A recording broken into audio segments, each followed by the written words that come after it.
welcome to this week's Your Manchester. What a fab week it's been. This week we got to see Fab Musical all about Dusty Springfield, and it was lovely. Did you enjoy it? Oh, it was marvellous. Catherine Kingsley, amazing. What I will leave tonight, you're off to watch Fame. I'm off to watch Fame right now, yeah. Straight after this, yeah. Amazing, you'll be on like Yellow Taxi and everything. I know. Enough about the shows going around. Let's talk about our plethora of guests. Oh yes, cause we're going to be speaking to DJ Paulette, Paige Gadsby, and lots of others. It's a jam-packed show. But first, let's bob over to Soap Corner where our Hayley has a guest. Who you got, Hales? She's got a friend. A friend, best friend. Hi, I'm Hayley, and sharing my beanbag today is Louise Wilson. Hiya, how are you doing? I'm fine, thank you, Hayley. Yeah, brilliant. Thanks for popping in. It's alright. So you've just done Corrie, haven't you? What have you done on that? Yeah, filmed it about 6 weeks ago, and I played a nurse on it, opposite Anthony Cotton. Right. I'm going to be involved in his homeless storyline, so it should be on telly next Wednesday the 1st. Big storyline next Wednesday, folks. Yeah. Have to keep our eyes peeled for that, won't we? And it's not your first telly, because you've done Hollyoaks as well, haven't you? Yeah, I did that in 2005 now, yeah. I played a woman in the cafe who got insulted by Tony Hutchinson, who's like the Ken Barlow of Hollyoaks, and I got to slap him across the face, so that was quite therapeutic. I bet it was. Were you in a bad mood that day as well, just for extra, you know? Yeah, well I did it in one take, so I must have been, yeah. And you've just got a commercial come out as well, haven't you? Yeah, it's an online commercial for Dr. Beckman, and it's starring the lovely Sean Williamson, who played Barry in EastEnders. So already we're ticking off Corrie, Hollyoaks, and EastEnders here, aren't we? Yeah. And where can people find that? If they go on YouTube, just type in Dr. Beckman Barry, and it's on there, and it's a spoof of the Levi adverts. You know when he strips off and takes his jeans off in the laundry. Oh, I can't remember that. Yeah, so it's a spoof on that. Yeah. God, when was that out now? It was quite mid-80s, I think. Yeah, but I remember that. Yeah, Did it come out again in the 90s? I think they must have repeated it. I think they did. They must have, because we're not that old. No, we're not. And you've got your own theatre company as well, haven't you? Yeah, Baps Theatre. Baps Theatre, yeah. Run by 3 women, hence the Baps. Absolutely. So, yeah, we've been really busy with that. We have like a show we do at the moment, like biannual, called Northwest Wonders, which I did. know. You did, because I've got the Lipstick Thespians, and we've got a similar ethos, our companies, haven't we? So you actually had a lipstick with your Baps, didn't you? Yeah, a lipstick joined the Baps. Yeah, we had a lipstick sandwich. Quite well, didn't we? Yeah, we did. So you joined us on that, so that was really successful, so we're looking to doing that again. We're looking to do maybe a full-length play, which we're researching at the moment. Oh, wonderful. Are you looking for writers at the moment for that? Yeah, so if anyone's interested, just have a look. We're at Baps Theatre on Twitter, so just drop us a line. What's the web link for that? It's bapstheatre.com. bapstheatre.com, and that link should be coming up for you now as well. Now, lastly, before I let you go, I cannot let you go without asking, dish us some Corrie goss. I can. Come on, just come on. You can't blame a girl for trying. On that note, we're going to get out of this sweaty studio, we're going to grab a drink, and I'm afraid, folks, that's all from Soap Corner. But I will see you next time. Bye!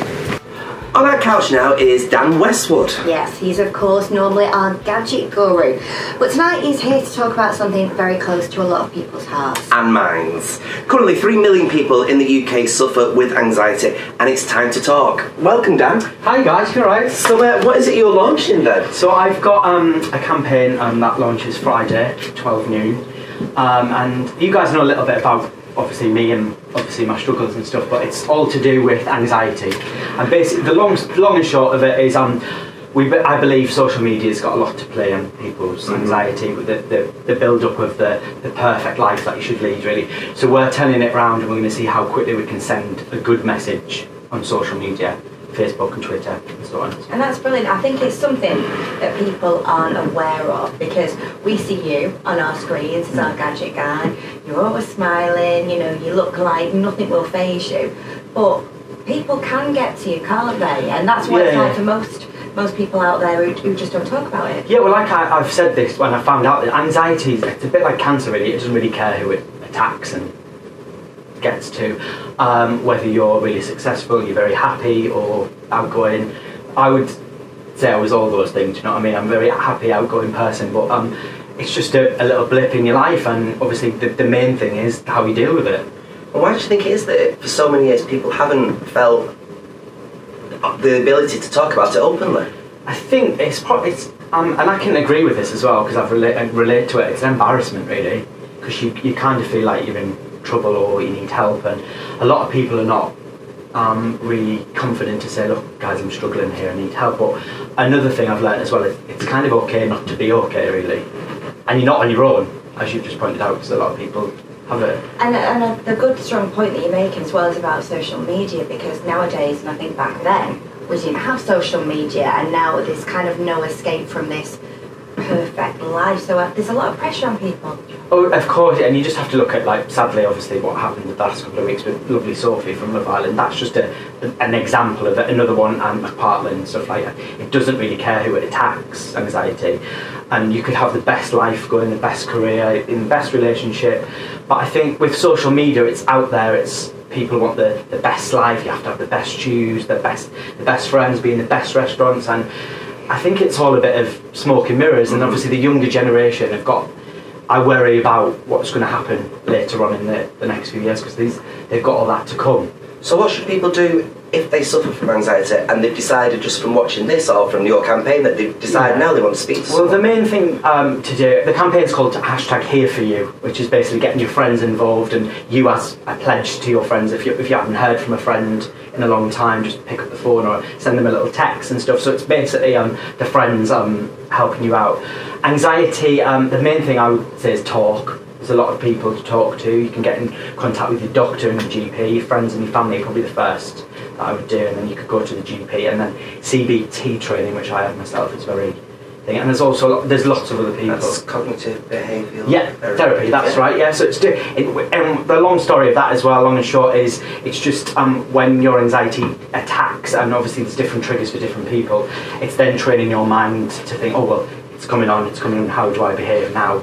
And you can speak to people like the Samaritans and Mind, they're all really good organisations. Okay, and your campaign, just before we go, is what is it you're aiming to be doing then yourself with this campaign? Well, with social media, obviously, and it's my opinion that obviously it's a bad thing, the social media, we all have our own good pros and cons of that. It's just mainly we're going to see how quickly we can get a good message on social media trending around Twitter and Facebook, just to say to people, if you, like myself, if I hadn't heard from someone one day and you see a thing on social media, Michelle, yourself, I'm sure you guys will do the pledge yourself, pledging to say, look, I'll be here for you as friends, that could perk someone's day up, and it could, like the dark side of it, you could actually essentially save someone's life, really. I love that. I think sometimes you just need to say that you're there, and we just don't do it. Well, it is as well, and a lot of people with anxiety suffer from loneliness, so you could read a text message wrong, or if you haven't had a text message in 2 hours, you could almost feel like you're not welcome, and then that could bring on several other worries, i.e. panic attacks, like obviously we've spoke about myself, like off camera and stuff that I've had myself. So it's just that saying I'm here bit, basically, which is why it's called Here For You. Which is brilliant. Well, thanks very much for coming in. Very much. And we will get behind that as well. Yeah, we'll definitely get behind that, and of course we've got some more stuff coming for you over the next few weeks. Yeah, I'm here, yeah, that's good, yeah. So there we go. All right. Gadget Guru. Gadget Guru, thank you.